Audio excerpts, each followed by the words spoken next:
¿Qué es un contrato de arrendamiento? El contrato es nominado porque se encuentra regulado en una ley, en nuestros casos en el Código Civil en el artículo 1579 y en la ley. En el derecho romano, el arrendamiento era concebido en una forma tan amplia que comprendía tres figuras jurídicas. La locatio conductio rerum, por la cual una parte se obligaba a hacer gozar a la otra de una cosa a cambio de una remuneración. La locatio conductio opere faciendi, que tenía por objeto la ejecución remunerada de una obra. Y la locatio conductio operarium, que consistía en la prestación remunerada de servicios. Derecho moderno rechaza la amplitud que han al arrendamiento del derecho romano y el Código Civil francés. Por lo contrario, se niega a cobijar bajo el mismo nombre contratos que se refieren al goce de cosas y contratos que se refieren a prestaciones de servicios por parte de seres humanos. Finalmente, el Código Civil venezolano en el arrendamiento es limitado a las cosas. Según el Código Civil venezolano, el arrendamiento es un contrato en el cual una de las partes contratantes se obliga a hacer gozar a la otra de una cosa mueble o inmueble por cierto tiempo y mediante un precio determinado que éste se obliga a pagar a aquella.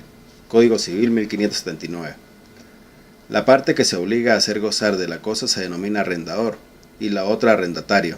El precio se suele llamar canon, pensión o alquiler. De conformidad con el artículo citado, los elementos esenciales de tipo contractual son: 1. La obligación de hacer gozar una de las cosas muebles o inmuebles. 2. Un cierto tiempo respecto del cual se asume esa obligación, lo que no implica que haya de ser por un término determinado, pero sí excluye que sea perpetuo. Y 3. Un precio que pueda fijarse en dinero o en especie. Características que se deben tomar en cuenta a la hora de redactar el documento.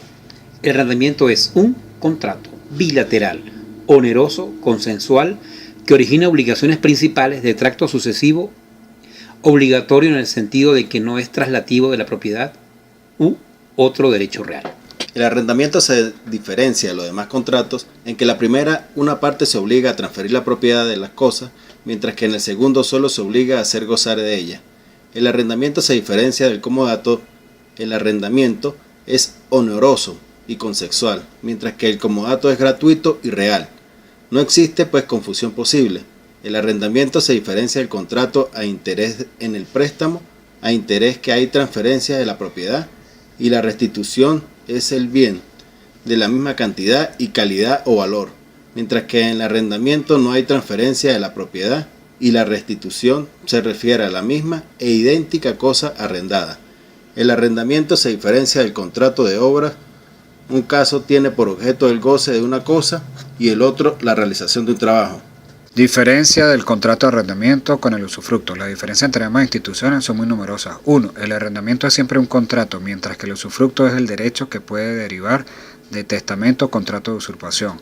Aguilar hace la acotación que después de la reforma parcial de 1982 en el Código Civil venezolano, no quedó el hecho que en Venezuela ningún usufructo que se derive directamente de esta ley. 2. El arrendamiento es esencialmente oneroso, mientras que el usufructo puede considerarse a título oneroso, a título gratuito. 3. En principio, la constitución del usufructo es siempre un acto de disposición, no es así el arrendamiento. 4. El arrendamiento no puede versar sobre las cantidades de dinero y otras cosas fungibles, porque no existiría la obligación de restituir la misma cosa, mientras que el usufructo sí, citando el Código Civil en el artículo 603, aunque desde Roma se habla en tal caso de cuasi usufructo. Elementos esenciales del contrato de arrendamiento que son obligatorios para su validez. A. El consentimiento. El consentimiento de las partes en el arrendamiento debe versar sobre los siguientes aspectos. Primero, la naturaleza del contrato. Segundo, la cosa objeto del arrendamiento. Tercero, el precio o canon. Cuarto, la duración del contrato. B. Capacidad y poder. En el título relativo del arrendamiento, la única norma expresa sobre la materia es que quien tiene la simple administración no puede arrendar por más de 2 años, salvo disposición especial de la ley. Código Civil, artículo 1582. Capacidad. El menor no emancipado y el entredicho solo pueden dar o tomar en arrendamiento a través de su representante legal. Poder.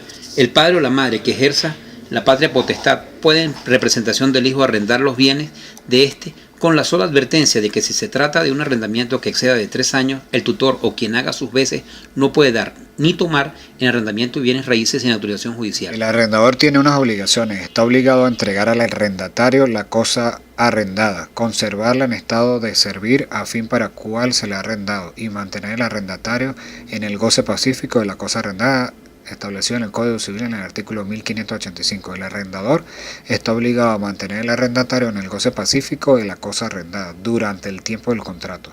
El contenido de la obligación varía, sin embargo, según la perturbación provenga del arrendador o de un tercero. El arrendatario tiene obligaciones también. De acuerdo con la ley, el arrendatario tiene dos obligaciones principales. 1.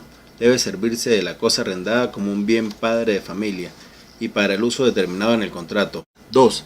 Debe pagar la pensión del arrendamiento en los términos convenidos, según el artículo del Código Civil 1592. Se entiende por subarrendamiento el arrendamiento celebrado por el arrendatario con un tercero, el subarrendatario, y por cesión de arrendamiento la cesión que hace el arrendatario a un tercero cesionario de los derechos que tiene frente al arrendador. El Código Civil, el artículo 1583, establece que el arrendatario puede ceder y subarrendar, salvo convención en contrario. La cláusula contraria puede referirse a la cesión, al subarrendamiento o a ambos contratos. Las causas de extinción del arrendamiento son A. Mutuo disenso. Este modo de extinción no presenta ninguna peculiaridad en materia de arrendamiento. B. Expiración del término fijado.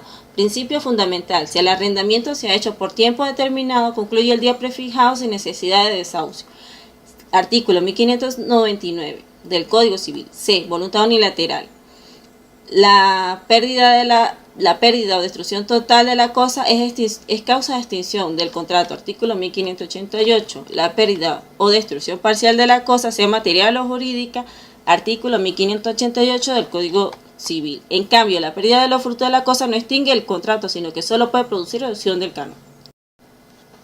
La tácita reconducción, mediante la cual, si a la expiración del término fijado el arrendatario queda y se le deja en posesión de la cosa arrendada, el arrendamiento se presume renovado y su efecto se regula como si se tratara de un contrato en el cual las partes no hubieran determinado su duración, según el artículo 1600 del Código Civil.